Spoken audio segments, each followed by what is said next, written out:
आज आपण राजगडावर आलो आहेत आणि हा जो दरवाजा दिसतोय हा गुंजवणे मार्गे येताना आपल्याला लागतो. याला गुंजवणे दरवाजा असेही म्हणतात. यात काही शिल्प कोरलेली आहेत. ही दरवाजाच्या वरची भिंत किती उंच आहे तुम्ही बघू शकतात.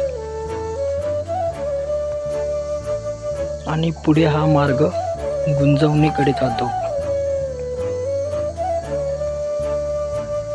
तर इथे आज आपल्याला एक नवीन गोष्ट बघायला मिळाली की दरवाजातून येणारं पाणी हे दरवाजा बाहेर काढण्यासाठी यांनी,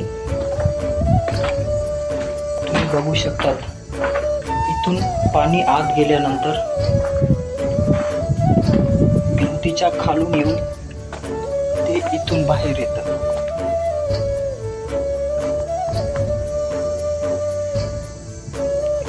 शिवरायांची विचारदृष्टी ही किती महत्त्वाची होती यातून आपल्याला लक्षात येते.